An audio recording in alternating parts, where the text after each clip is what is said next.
मेरे प्रिय दर्शकों नमस्कार। दर्शकों ऋषि ज्योतिष में आपका स्वागत है। सबसे पहले मैं आपको बहुत धन्यवाद दूं कि आप मेरे वीडियो बड़ी उत्सुकता से देख रहे हैं। आशा करता हूं आगे भी देखते रहेंगे। आज की इस महत्वपूर्ण वीडियो में हम एक पुरुष की जातक की कुंडली में विचार करेंगे जिसका कि जमीन के विषय में हानि का योग है। दर्शकों जैसा कि आपको पता है मैं आपके द्वारा दी हुई कुंडली में जो आपको प्रॉब्लम है उसी के आधार पर वीडियो बना करके आपका मार्गदर्शन करता हूं। उसके लिए जरूरत है आपको मेरे चैनल पर जुड़ने की। आप कमेंट्स बॉक्स में लिख दीजिए और आपको क्या परेशानी है, एक दो परेशानी है, मैं आपकी कुंडली का वीडियो बना करके आपका भी मार्गदर्शन करूंगा और बाकी का भी मार्गदर्शन होगा। जैसे कि आपको पता है कि मैं कुंडली में डेट ऑफ बर्थ लिखता हूं, बाकी किसी का नाम नहीं लिखता हूं। दर्शकों जैसे कि सभी जानते हैं जब भी प्राणी लेता है तो उसके जन्म के साथ पूर्व जन्म के कर्मों का प्रभाव जुड़ा हुआ रहता है और उसी प्रभाव के अनुसार जो ये कुंडली बनती है वो जीवन का समस्त जीवन का सुख दुख का कोटा है। कोई भी पंडित या कोई आचार्य आज आपको कोई चीज बताता है तो आप बोलते हैं नहीं ऐसा तो है नहीं, वो शुभ या अशुभ प्रभाव उस ग्रह की दशा के आने के बाद मिलेगा। हो सकता है आज आपको नहीं मिल रहा है, लेकिन जब उसकी ग्रह की दशा या अशुभ समय आएगा तो ही मिलेगा। तो ये जन्म कुंडली का खाका है। ये लगन लगने स्वयं का प्रतिनिधि है और द्वितीय भाव धन का भाव है, कुटुंब का भाव है, कर्म का और तृतीय भाव पराक्रम का भाव है, छोटे भाई बहन का भाव है, चतुर्थ भाव भूमि मकान और सुख का भाव है, जायदाद का भाव है, पंचम भाव शिक्षा बुद्धि का भाव है, संतान का भाव है, छठा भाव रोग शत्रु का भाव है, सप्तम भाव जीवन साथी और व्यवसाय का भाव है, अष्टम भाव आयु और कष्ट का भाव है, नवम भाव भाग्य भाव है और धर्म का भाव है और पिता का भाव है और दसम भाव पिता के सुख व्यवसाय में प्रतिष्ठा का भाव है, ऊंचाई पर ले जाने वाला भाव है। आप जो भी काम करें ऊंचाई पर ले जाता है। एकादश भाव इच्छा पूर्ति का भाव है, आमदनी का भाव है और सभी प्रकार की इच्छाएं इससे एकादश से होती है। बड़े भाई बहन का भाव है। द्वादश भाव खर्च का भाव है, विदेश का भाव है, विदेश का भाव है, घर से दूर जाकर के बसने दूर जाने का भाव है, दंड का भी भाव है और खर्च का भाव है। ये साधारण तौर पर बात है। आज हम विचार करेंगे कि उसका भूमि मकान जमीन के में हानि का योग क्या है। उसके लिए चतुर्थ भाव का देखना अनिवार्य है और मंगल की स्थिति।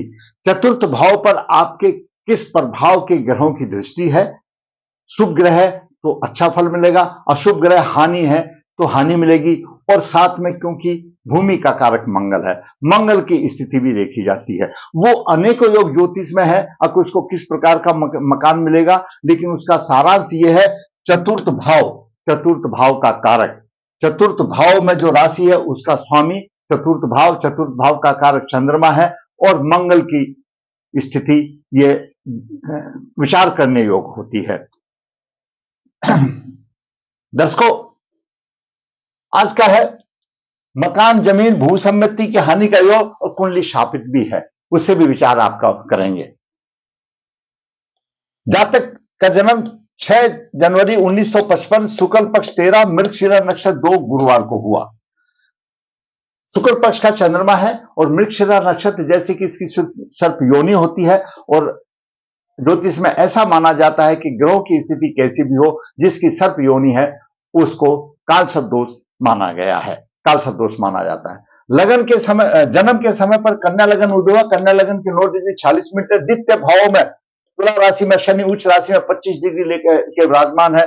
तृतीय भाव में वृश्चिक राशि में शुक्र 7 डिग्री लेकर विराजमान है। चतुर्थ भाव में राहु 11 डिग्री और सूर्य द्वादश भाव का स्वामी सूर्य 22 डिग्री लेकर विराजमान है। वहीं पर बुध लग्नेश बुध 29 डिग्री लेकर विराजमान है। लग्नेश बुध अस्त है। चतुर्थ भाव में द्वादश भाव का स्वामी सूर्य और राहु है, राहु की दृष्टि सूर्य पर है, हानि हो रही है। आगे बात करेंगे। सप्तम भाव में मंगल 30 डिग्री लेकर मंगल अष्टमे से अशुभ है और तृतीय भाव का स्वामी है। नवम भाव में उच्च राशि में चंद्रमा है, नवम भाव में उच्च राशि में चंद्रमा है 28 डिग्री लेकर विराजमान है और दसम भाव में केतु 11 डिग्री लेकर विराजमान है। और वहीं पर एकादश भाव में उच्च राशि में गुरु वक्री है। जब ग्रह उच्च राशि में होता है और वक्री होता है तो नीच के फल देता है, तो उसमें कोई बात नहीं, उसकी कहीं ना कहीं काट मिल जाती है, उस पर ज्यादा विचार करने की आवश्यकता नहीं। दर्शकों लग्नेश और कर्मेश अस्त है। इस कुंडली में लगन का स्वामी बुध है और कर्म का स्वामी बुध है और तृतीय भाव में अस्त है। आपका भी कोई लग्न, आपका भी कोई लग्नेश हो, अगर वह अस्त होगा तो जरूरी बात है सम्मान में कमी की बात आएगी। तो लग्नेश और कर्मेश अस्त है, कर्म का भाव का स्वामी भी अस्त है। चतुर्थ भाव में सूर्य शनि का सुप्रभाव है। चतुर्थ भाव में सूर्य द्वादश भाव का स्वामी है, राहु से पीड़ित है और शनि भी पीड़ित करा। सूर्य पर राहु और शनि का प्रभाव है, सूर्य भी पीड़ित है और चतुर्थ भाव भी पीड़ित है। यह मैं आपको अभी बताया। चतुर्थ भाव का स्वामी गुरु उच्च राशि में वक्री भाव से अष्टम है। चतुर्थ भाव का स्वामी गुरु एकादश भाव में अपने भाव से अष्टम स्थान पर है। उच्च का तो है लेकिन वो वक्री है, इसलिए नीच का माना जाएगा। यहां पर भी कहीं ना कहीं नेगेटिव पॉइंट मिल रहा है। मंगल की स्थिति अच्छी नहीं है। मंगल अष्टमेश तो है, वो कोई बात नहीं, होना चाहिए, लेकिन मंगल की डिग्री 43 है, 0043 है, बलवान नहीं है। उसका मंगल के भी थोड़ी सी स्थिति ऐसी है। परंतु ऐसा नहीं है दर्शकों, इस जातक की कुंडली से उसको ग्रह का सुख नहीं मिल रहा, बाहर रह रहा है, लेकिन और घर में जो प्राणी होते हैं उनकी कुंडली है तो उसका भी इफेक्ट डालता है। इसीलिए बोलते हैं कि जो घर में जितने भी बंदे हैं कहीं ना कहीं किसी की एक में अशुभ होता है तो दूसरी में शुभता होता है, परिवार का काम चल जाता है। जातक का जन्म कन्या लगन है। कन्या लगन के स्वामी बुधदेव हैं। कन्या राशि द्वय स्वभाव राशि है। प्रत्येक कार्य में जल्दी, किसी भी कार्य में पहले पूर्ण विचार नहीं करते और भावुक होने से कारण अपनी भावनाओं पर उनका नियंत्रण नहीं रख सकता। इनको दिन में स्वप्न लेने वाला भी कहा जा सकता है, क्योंकि इनके दिमाग में बहुत योजनाएं तो बनती हैं लेकिन उनको कार्य रूप नहीं दे पाते हैं। इनके द्वारा उनको विषय में सोचते ही रहते हैं और वो रोजनाएं गायब हो जाती हैं। इनकी बातों का निष्कर्ष आसान नहीं है, क्योंकि द्वय स्वभाव राशि है, दो अर्थी बात हो जाती है। वो अलग बात है, कोई ग्रह के प्रभाव से अच्छा हो तो एक अलग बात। लग्नेश चतुर्थ भाव में है। आपका लग्नेश चतुर्थ भाव में हो, किसी का भी लग्नेश चतुर्थ भाव में हो तो ऐसा जातक माता पिता की सेवा करने वाला होता है, माता पिता की सेवा करने वाला होता है और वाहन आदि सभी को सुख होता है। परंतु लग्नेश यहां पर अस्त हो गया तो लग्नेश का कोई प्रभाव नहीं मिल रहा। लग्नेश का कोई प्रभाव नहीं मिल रहा। चतुर्थ भाव में अस्त हो गया, लग्नेश का कोई प्रभाव नहीं मिल गया, अस्त है। अब बात करते हैं सूर्य की। सूर्य दर्शकों द्वादश भाव का स्वामी है। द्वादश भाव खर्च का भाव है, विदेश का भाव है। द्वादश भाव का स्वामी चतुर्थ भाव में आ गया और सूर्य से पीड़ित हो गया, घर से बाहर रहेगा। चतुर्थ भाव ये पीड़ित हो गया, इस जातक का ये चतुर्थ भाव पीड़ित हो गया सूर्य उदय से, तो ऐसा जातक जन्म से स्थान से दूर रहेगा, क्योंकि सूर्य द्वादश भाव का स्वामी है, विदेश का भी है, खर्चा भी है। मकान के भूमि मकान पर उसका खर्च होगा और राहु है तो नाजायज गलत खर्च कराएगा। कम काम के लिए जहां 1 रुपए का खर्चा है वहां पर 2 रुपए कराएगा, अधिक खर्चा कराएगा, वो गलत होगा। और सूर्य पीड़ित हो गया और सूर्य पिता का कारक है, सूर्य आत्मा है। जब सूर्य पीड़ित है तो परेशानी आएगी, घरेलू सुखों में कमी होगी। खर्च का भाव का स्वामी मकान में आ गया तो मकान में खर्चा होगा, अधिक होगा। सुख प्राप्ति के लिए अधिक खर्च करना पड़ेगा उसको। जहां पर सूर्य राहु से पीड़ित है और शनि की भी तीसरी दृष्टि है, जब शनि का नंबर आएगा जब भी बता देंगे। शनि की तीसरी दृष्टि सूर्य पर राहु और शनि का अशुभ प्रभाव है। प्रबल पितृदोष शापित हो गई है कुंडली, शापित कुंडली बन गई है, क्योंकि सूर्य ग्रहों का राजा है, सूर्य आत्मा का कारक है, सूर्य पिता का कारक है। और सूर्य जब राहु और शनि पर के अशुभ प्रभाव में आ गया तो सूर्य पीड़ित हो गया। और कहां पर पीड़ित हुआ? चतुर्थ भाव में पीड़ित हो गया। चतुर्थ भाव की धज्जियां उड़ गई। चतुर्थ भाव पर कोई भी शुभ ग्रह देखने के लिए नहीं है। अब बात करते हैं चंद्रमा की। दर्शकों चंद्रमा एकादश भाव का स्वामी है और नवम भाव में उच्च राशि में आ गया। जब लाभ भाव का स्वामी, एकादश भाव लाभ भाव माना गया है, आमदनी का भाव माना गया। जब आमदनी के भाव का स्वामी अगर नवम भाव में हो तो ऐसा जातक, शास्त्र ये कहता है कि अनेक शास्त्रों का जानकार, मतलब इन शास्त्र में ज्ञान की बातें हैं तो हरेक ज्ञान, उसको ज्ञान की पुड़िया कह सकते हैं। पहले ज्योतिष शास्त्र पुराने जमाने का है, उस टाइम पर शास्त्रों का ज्ञान उनको होता था, लेकिन हम यहां ये कह सकते हैं और उसको अनेक, उसकी बुद्धि इतनी तेज होगी, अब हरेक तकनीक का जानकार। शास्त्रों का मतलब हर एक प्रकार की उसको नॉलेज होगी, डिफरेंट डिफरेंट टाइप्स की उसको नॉलेज होगी, क्योंकि एकादश भाव का स्वामी नवम भाव में है। ऐसे व्यक्ति में इतना ज्ञान होगा कि आम आदमी उसके ज्ञान के सामने बराबरी नहीं कर सकते। ऐसे व्यक्ति में जब एकादश भाव का स्वामी और नवम भाव में हो तो उसमें इतना ज्ञान भगवान देता है कि उसके गुण इतने होते हैं, उसके ज्ञान इतने हैं कि कम ही आदमी उसकी बराबरी कर सकते हैं। धर्म के प्रति उसकी विशेष आस्था होगी, धर्म कर्म में उसकी विशेष रुचि होगी, धार्मिक कार्यों में बढ़ चढ़ करके भाग लेगा, समाज में सम्मान की प्राप्ति होगी और धर्म के मामले में अग्रसनी होगा। जहां तक धार्मिक प्रवृत्ति का माना जाएगा। यात्राएं भी धर्म की होंगी, तो ये यात्रा का भी भाव है, तो उच्च का चंद्रमा है, भाग्यवान होगा, भाग्यवान होगा। यहीं पर वृषभ राशि में उच्च का चंद्रमा है और शुक्र अपनी राशि को देख रहा है, सोने पर सुहागा हो गया, भाग्य बलवान हो गया। भाग्य का बलवान हो जाना बहुत ही अच्छी बात हो गई। अब बात करते हैं मंगल की। मंगल अष्टम भाव का स्वामी, तृतीय भाव का स्वामी और सप्तम भाव में है। ठीक है, यहां पर मृत अवस्था में कम फल देगा, लेकिन अगर का ज्यादा है आपका है तो मांगलिक तो माना ही जाएगा। दाम्पत्य जीवन के शुभ नहीं रहता, मंगल दाम्पत्य जीवन के लिए शुभ नहीं रहता। व्यवसाय में कठिनाई के बाद सफलता मिलती है।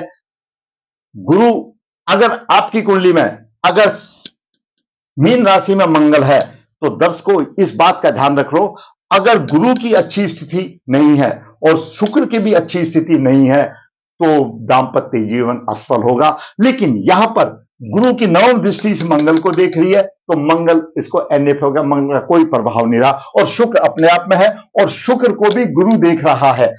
शुक्र तीसरे भाव में है, जबकि तीसरे भाव में बताया गया शुक्र अशुभ फलदायक बनता है, लेकिन यहां पर गुरु देख रहा है। तो जब गुरु देख रहा है तो शुभ फलदायक अपने आप हो गया। गुरु चांद चाल लगे ऐसा जातक चरित्र का धनी होता है।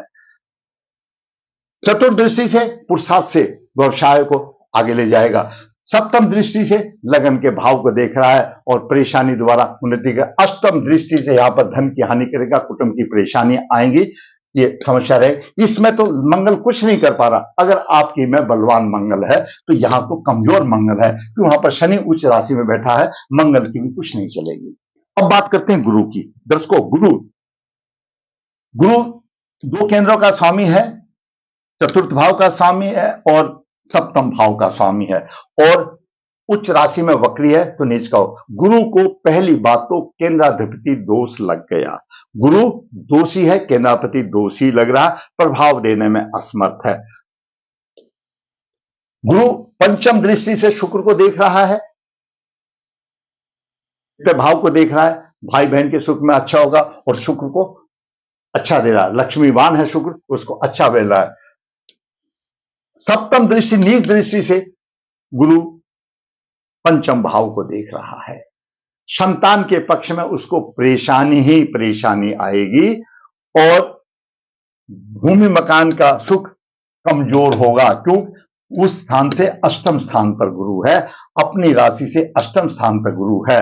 लेकिन पत्नी का सुख अच्छा होगा, पत्नी के भाव से पंचम है और नवम दृष्टि से इस भाव को देख रहा है, पत्नी का सुख उसको अच्छा होगा और यहां पर अच्छा सुख उसको पत्नी का मिलेगा। अब बात करते हैं सुख की। सुख तीसरे भाव में तो है, परंतु गुरु की दृष्टि है, अच्छा फल देगा, सभी प्रकार के सुख मिलते हैं और भाग्य प्रबल होगा।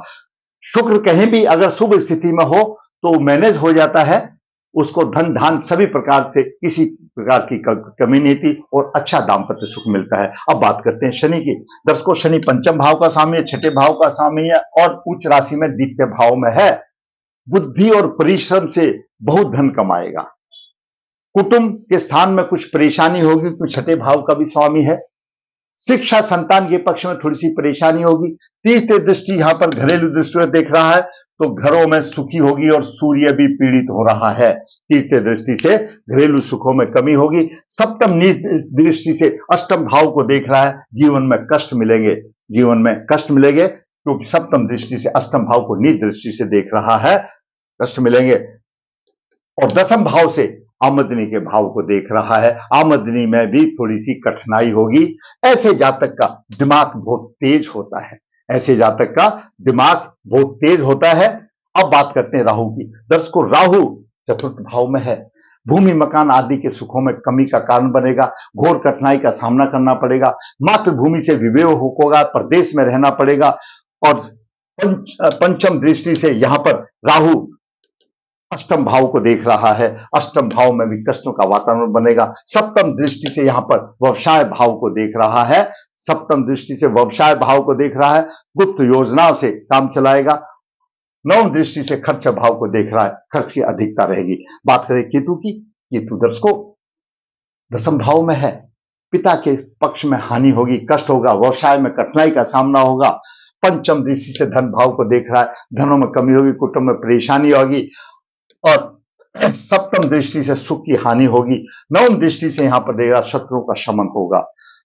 ये मैंने आपको बताया। अब दर्शकों देखिए, जातक का चतुर्थ भाव पीड़ित है। जातक को जन्म स्थल पर नहीं रहना, जातक में प्रदेशवास करने का योग बनता है। धन और भूमि मकान की हानि का योग बनता है। क्यों? द्वादश भाव का स्वामी सूर्य यहां पर है, राहु भी है और शनि से भी पीड़ित है। और लग्नेश बुध अस्त है, कर्मेश बुध अस्त है। वह तो जातक का किस, अगर चंद्र लगन से हम देखते हैं तो चंद्र लगन से भी ये लगन है 2, 3, 4, चतुर्थ भाव में सिंह राशि बनती है और सिंह राशि का स्वामी सूर्य पीड़ित है। तो चंद्र लगन से भी उसको भूमि मकान आदि की हानि का योग बनता है। ये समस्या आती है ऐसे जातक के लिए। अब ये परेशानी तो है, यूं तो घर तो सभी को ही मिलता है।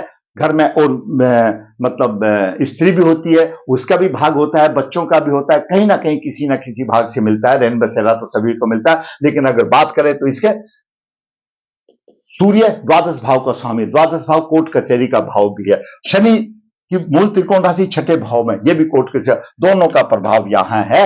इनका कोई जमीन से संबंधित कोर्ट कचहरी का भी केस योग बनता है। इस हिसाब से कोर्ट केस भी बनता है और तकलीफें आती हैं। अब बात करते हैं उपाय की। दर्शकों, सूर्य पर राहु का प्रभाव है, ग्रहण योग लग गया। शनि का प्रभाव है, विश्व योग आ गया। इन लोगों की शांति कराना चाहिए। प्रबल पितृदोष है, नारायण बलि श्राद्ध करना चाहिए। नारायण बलि श्राद्ध करना चाहिए। और गुरु नीच दृष्टि से देख रहा है, सर्प योनि है, तो सर्प दोष भी निकालना चाहिए। और ऐसे जातक को सूर्य को रोजाना अर्घ देना चाहिए, विधिवत अर्घ देना चाहिए। और बुध का रत्न धारण करना चाहिए। क्यों? लग्नेश ही अस्त हो गया तो कहां से मिलेगा। ऐसा जातक तो भाग्य के सहारे पर चल रहा है, भाग्य के सहारे पर चल रहा है। और शनि है जो कि उच्च राशि में, धन की कोई कमी नहीं होने दे रहा। बस धन चाहिए और भाग चाहिए। कर्म तो कर ही रहे हैं, कर्म तो मिल ही रहा है। कहीं ना कहीं से पीड़ित है, थोड़ा तकलीफ आएगी, लेकिन यहां से सूर्य उसको दशम भाव को देख रहा है। परेशानी से भरा होगा, कर्म होगा, कठिन परिश्रम होगा, लेकिन आमदनी अच्छी होगी, धन के कोष भरे रहेंगे। लेकिन जमीन जायदाद के विषय में ये परेशानी वाली बात आई। दर्शकों, मैंने आज आपको लग्नेश कर्मेश अस्त है, लग्नेश कर्मेश अस्त है, बाकी ग्रह है इसके। अगर यहां पर गुरु भी उच्च राशि में वक्री नहीं होता तो 3 ग्रह उच्च के हो जाते तो नृप योग बन जाता है। कहीं ना कहीं से सारी चीजें मिल जाती हैं। जिस कुंडली में 3 ग्रह उच्च के होंगे वो नृप योग बन जाएगा। फिर भी 2 ग्रह उच्च के बन गए, अच्छा है, भाग्य अच्छा है, धन अच्छा है। आर्थिक युग में धन भी चाहिए और भाग भी चाहिए, तो सब अपने आप कहीं ना कहीं से मिल ही जाएगा। चतुर्थ भाव में सूर्य रासायनिक का अशुभ प्रभाव, चतुर्थ भाव पीड़ित हो गया, सूर्य शनि का अशुभ प्रभाव हो गया। चतुर्थ भाव का स्वामी गुरु उच्च राशि में वक्री है, अपने स्थान से अष्टम में, वो भी फल नहीं दे रहा है। मंगल की स्थिति भी अच्छी नहीं है। तो मकान के लिए चतुर्थ भाव का स्वामी चतुर्थ, जिसको कहते हैं चतुर्थ भाव का कारक चंद्रमा, और चतुर्थ भाव पर पड़ने वाले ग्रहों की स्थिति, उसका अनुमान लगा करके वर्णन देखना चाहिए। और लगन से नहीं, और चंद्र लगन से भी देखा। मैंने आपको लगन से भी और चंद्र लगन से भी आपको समझाने की कोशिश की। दर्शकों, मैंने इस पुरुष जाति की कुंडली में जो उसको जमीन जायदाद के लिए समस्या आ रही है, उसका योग का आपको मार्गदर्शन कराया कि किस तरह से मकान की क्या क्या स्थिति होनी चाहिए। बहुत योग है, कैसा योग मिलेगा वो अलग अलग हिसाब किताब है। उसमें लगन का भी योग होता है, इसलिए चतुर्थ भाव का भी होना चाहिए, सारी चीज होनी चाहिए। तो लगन भी बलवान होना चाहिए, तो यहां पर अस्त है। दर्शकों, मैंने अपना अनुभव, अपना ज्ञान और शास्त्रों के अनुसार आपका मार्गदर्शन करने की कोशिश की। अगर आपको मेरा वीडियो अच्छा लगा तो मैं कहूंगा आप वीडियो को लाइक करें, शेयर करें। और दर्शकों, जैसा कि मैं हमेशा बताता हूं, ऋषि ज्योति नर्मदा जी के तट के नजदीक यहाँ पर काल सर्प दोष की पूजा की जाती है। जो इच्छुक है संपर्क कर सकता है। ऋषि ज्योतिष हाथ से पत्रिका लिखता है, जो लिखाना चाहता है लिखवा सकता है। ऋषि ज्योतिष कन्या भाव के लिए गुणम्रान की क्रिया बिना किसी शुल्क के आपके आसान करने के लिए पिता जरूर करें ऋषि ज्योतिष। ऋषि ज्योतिष आपके दिए हुए परेशानियों के ऊपर वीडियो बना करके आपका मार्गदर्शन करता है। जरूरत है आपको कमेंट्स बॉक्स में लिखने की, आप कमेंट्स बॉक्स में लिख दीजिए, फिर मेरी जिम्मेवारी है, मैं आपका मार्गदर्शन अवश्य करूंगा और उस आपकी प्रॉब्लम से दूसरे मेरे दर्शकों का भी मार्गदर्शन होगा।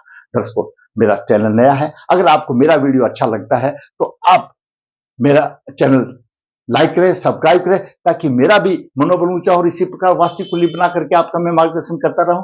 धन्यवाद।